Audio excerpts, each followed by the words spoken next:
Hello, my name is Scott Davis. Welcome to New World Birth. This is the care and feeding of a New World Age report for the Gregorian date of June 16th, 2015, and one man-eek or deer in the Mayan Zolkin calendar with the Gemini New Moon, the Sun entering Cancer, Chiron turning retrograde, and Mars entering Cancer. June 16th is one man-eek or deer. It carries the themes of service, healing, protection, and sacrifice, intuitive and instinctual knowledge, the four directions, shamanic energy, ritual dance, dignity, respect, and breaking free of limitations. The ritual deer dance symbolizes the sanctity and balance between people and nature. The energy of deer is to rise up above limitations of living life only on the physical plane. This is a time to connect with spirituality through ceremony, dance, ritual, and being in nature. It's also a time to find strength to break free of anything limiting spiritual growth and healing. And before I get into the daily energy for one man-eek or deer, on the 16th, all the planets are appearing to be moving in forward motion from our perspective here on the Earth, with the exception of Saturn, Neptune, and Pluto, which are appearing to move retrograde or in reverse motion. And the themes of retrograde planets are review, reevaluate, reminisce, and we can see these themes being played out. Saturn retrograde, now in Scorpio, reviews our commitments, plans, what we do for work, the structure of our lives. And this one's been a little more complicated because Saturn began its apparent reverse motion in Sagittarius, but has just recently backed into Scorpio. So Saturn in retrograde can be a taskmaster that demands that we take responsibility to review our beliefs well in Sagittarius and our ethics well in Scorpio. And Neptune retrograde in Pisces is seeking transcendence through spiritual experiences. This is a time to use spiritual practices to keep us grounded as we expand our intuition and consciousness. Both Neptune and Pisces, the sign that rules, tend to be dreamy, imaginative, difficult to nail down due to the qualities of illusion and illumination, often without any way to know which is which. They represent compassion and codependence, selflessness and loss of self, higher purpose and substance abuse, in their inspiration to transcend the material plane and experience something beyond words and thoughts. And then Pluto, the planet of transformation through a death and rebirth cycle, is retrograde. It's about reviewing the past and releasing anything from the past that's a burden to our new path. Pluto is in Capricorn. It's determined in exposing the darkness and destroying the old order so that we can rise up like the phoenix from the ashes and soar again. Capricorn is about large structures, including banks, governments, corporations, and religions. And Pluto is in Capricorn until 2023. Where it's destroying and then regenerating the structures that are a foundation of our societies, represented by Capricorn. So this is a time of a cosmic course correction for the entire planet. I believe we cannot continue to harm Mother Earth for the economic gain of a few. And I found that it's resistance to Pluto's lessons of letting go of the past that really bring tragedy and pain. The real one big change during the one deer transcendent is Chiron changing directions. On June 23rd, Chiron turns retrograde. Chiron is retrograde in Pisces, so it's about releasing stuck emotional energy so that we can return to the natural flow of life. Chiron is the wounded healer in Greek mythology.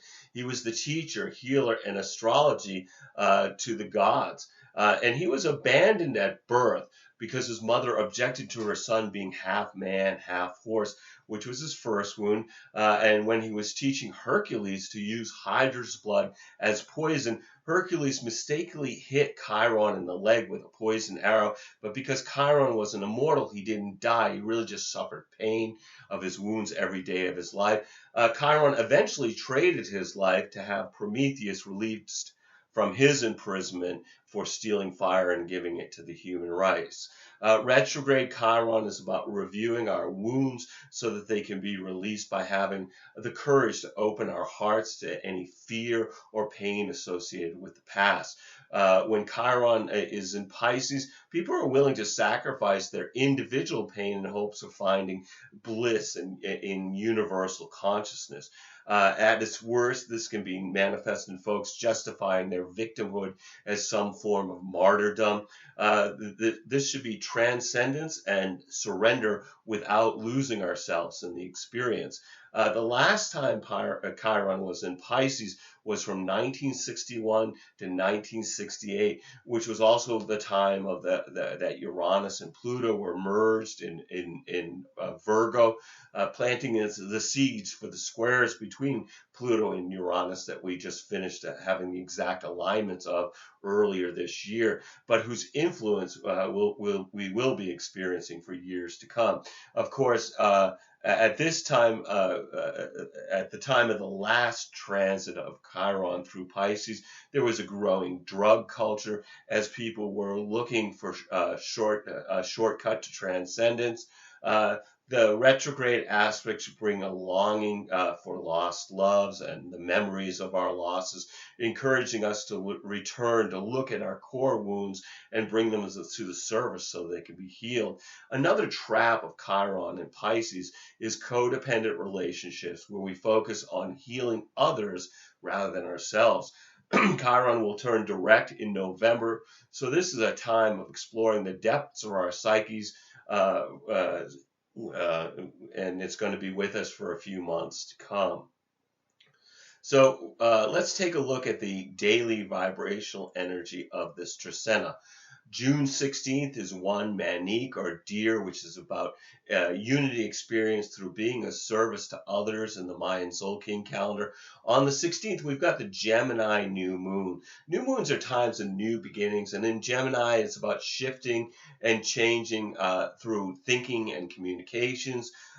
Gemini is ruled by Mercury, which is newly direct.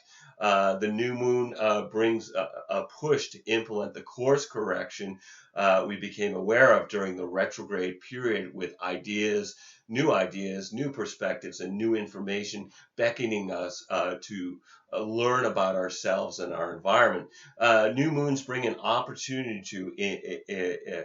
to set an intent for manifestation on the following full moon. So you want to look at the house of your astrology chart that contains 25 degrees Gemini to consider the area in your life that's being activated by this new moon. For me, this is my 12th house of secrets, sorrows, self-undoing, but also it's the most mystical of all the houses and linked to psychic powers. So I'd set an intention related to using the energy regarding those themes. The moon is in harmony with Jupiter and Uranus and merging with Mars and the Sun, which with this lunation sextile Jupiter, the day brings good feelings and congenial social interactions. Uranus's influence brings pleasant yet restless feelings that crave emotional excitement to do something outside of the daily routine through change and release. And Mars can bring experiencing irritable moods and critical communications, but also energizes us to fulfill our desires. Chiron is square the lunation, indicating healing through release of past wounds is also part of this new beginning. Overall, this is a social new moon focused on birthing through new information and communications. I'm not going to be covering the daily lunar activity in these reports other than the new moons and full moons, but that information is available in the New World Birth Daily Facebook post and also on the blogger New World Birth blog. So the 17th is two Lamat, or star, duality experience through being grateful for abundant relationships in the Mayan Zolkin calendar. The June 18th is 3 Maluk, or offering, taking action through appreciating all of creation. The 19th is 4 Ak, or dog, in the Mayan Zolkin calendar, stability through enjoying family and friends. June 20th is 5 Shuin, or monkey improvement, through creating something new. And then on the 21st, we have 6 Ebb, or road, which is about being in the flow through serving your community, as we have the sun entering into Cancer. So from our perspective here on the Earth, the sun is not, at that point, enters at 0 degrees Cancer, bringing us the summer solstice in the north, the winter solstice south of the equator. The sun in Cancer illuminates security and emotional well-being. And if you planted intentions during the spring equinox, how are they growing? Do you need to weed something out so that what you intended has more room to grow?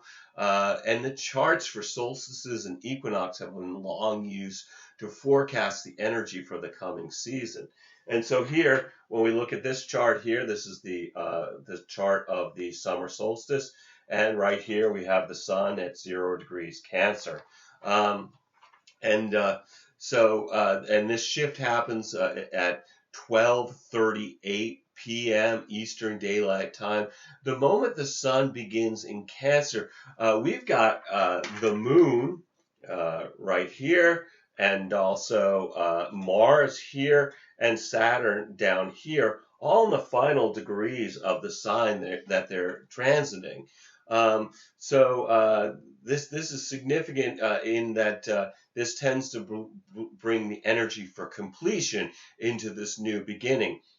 And when we've got the moon here at 29 degrees of Leo, and the sun right here at 0 degrees of Cancer, this is really about that they are in a what we call an out of sign sextile, but it's still very tight. Less than a degree between the two of them, but they're also in each other's signs, which means that they're in mutual reception. So in this, on the summer solstice in the north, winter solstice in the south, the sun and the moon are strengthening and thwarting each other. And this is a harmonious relationship between pairs of opposites and equilibrium between emotions and personality. And then we've also got the moon in a square to Saturn down here. And also it is in a sextile to Mars up here, all of them in the final degrees of their signs. So the moon in a square to Saturn, this can be felt as experienced as maybe depression or really feeling limited, things of that nature. But it's somewhat being balanced out by Mars's stimulation in a sextile, bringing energy for activity and faith about our abilities to achieve. And then we've got Saturn is back into the early degree, the final degrees of Scorpio, which is Pluto's sign, and then we've got Pluto in the sign of Capricorn, which is Saturn's sign. So here's another mutual reception between two planets. Also, again, strengthening, supporting each other. This one brings tests during the season that's coming up that ultimately empower those who face those challenges. And then we've got Mercury over here in Gemini, the sign that it rules, in a square to Neptune over here in Pisces, the sign that it rules. This is it can really bring confusion to communications and thinking, but also it really brings the influence for studying spiritual subjects over the upcoming season.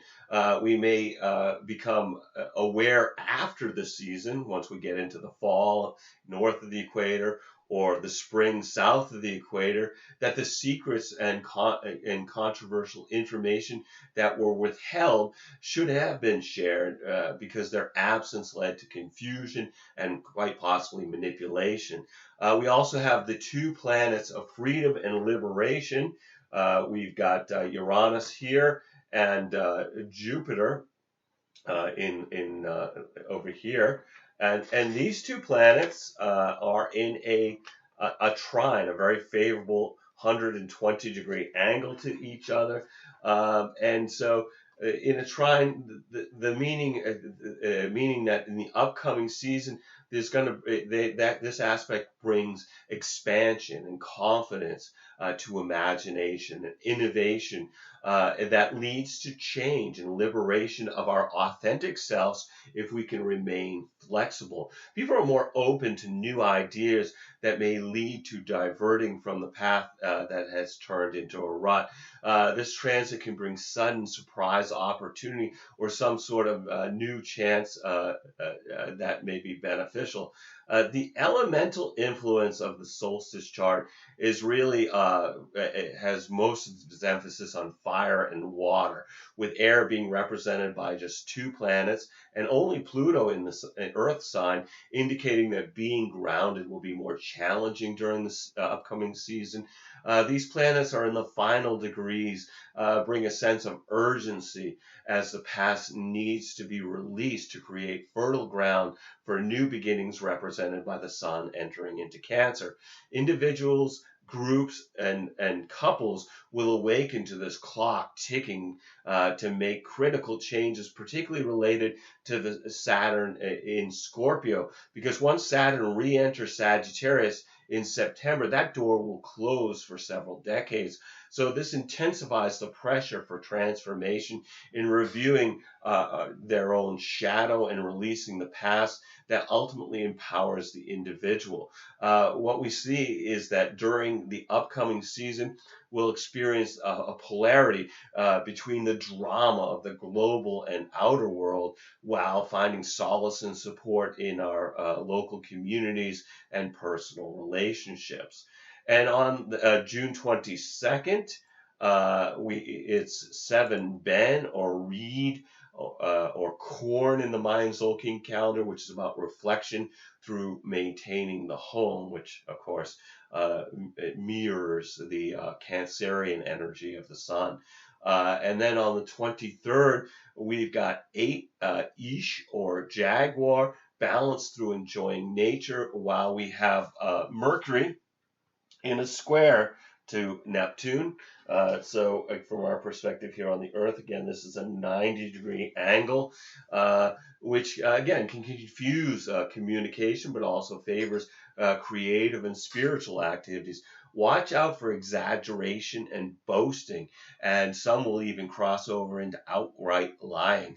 Mercury is also communication and an aspect to Neptune for a day or so.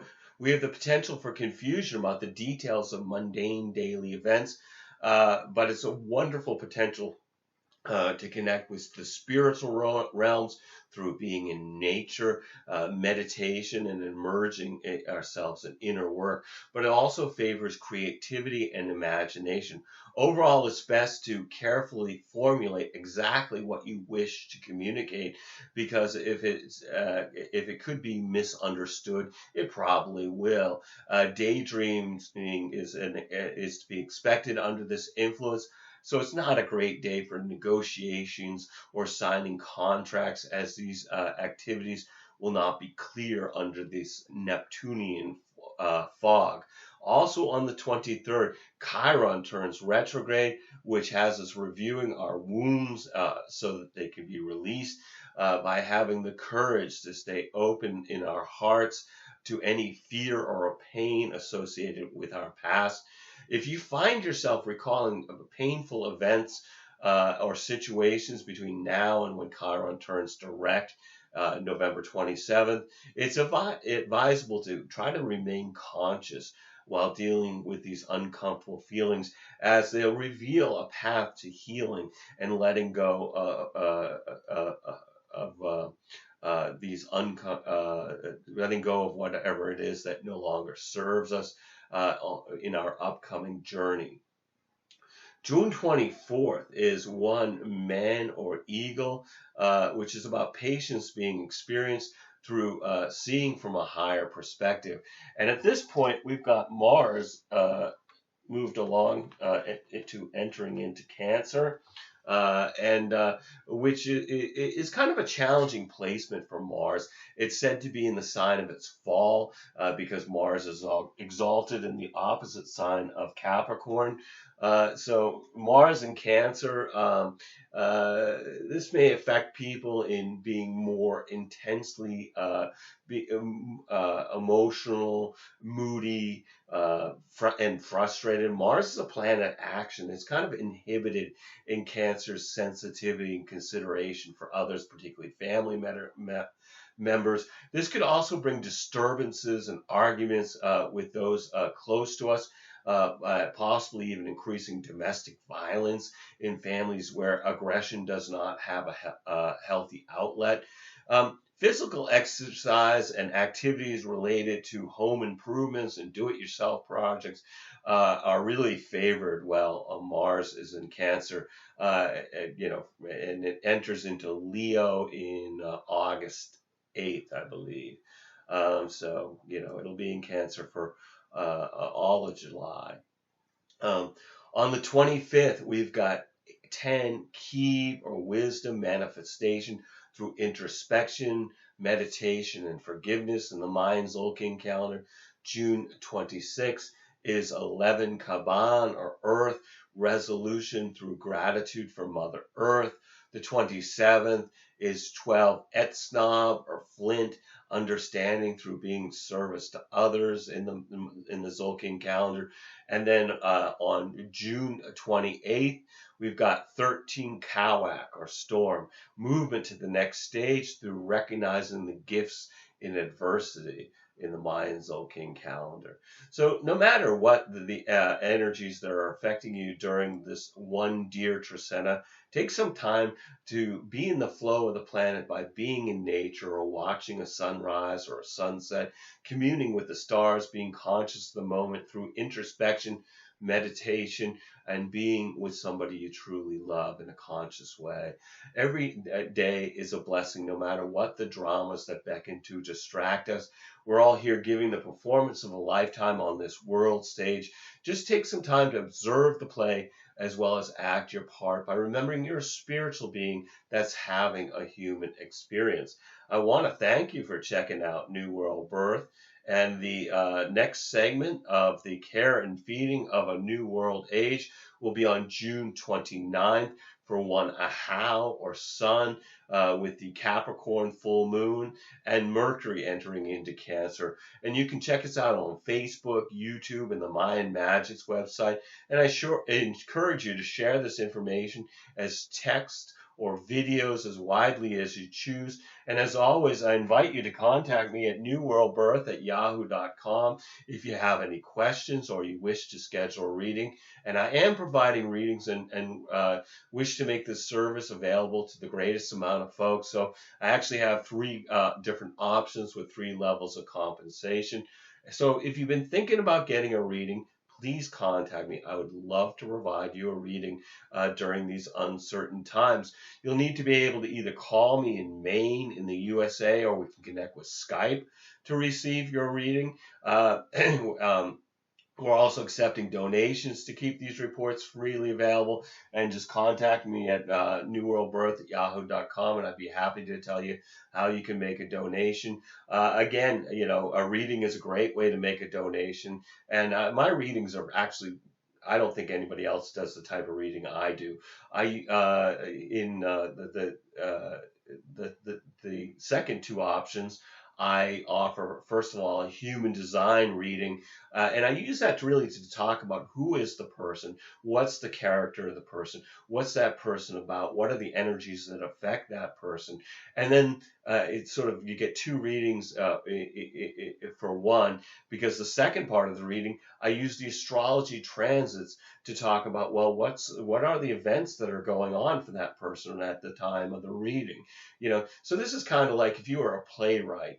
The human design portion of the reading is the character description. Who is the protagonist in this movie or this play? And then the astrology portion, what are the scenes that the person's going through? What are the events that are coming up? What is the energy? What can be used in a positive manner? What are the challenges? And then what are the characters' lines? Well, that's their strategy and authority from the human design portion of the reading. So it's really a lot of powerful information that can really benefit you in navigating whatever is going on in your life. As always, I'm blessed that you've taken the time to connect with my passion for all these ancient mysteries and their application to our journey during this incarnation. The light in me honors the light in you. Namaste in Lakesh. And I am so grateful that you've taken the time to connect with this. And I hope to connect with you again in the next installment. So all my best to everybody. Peace.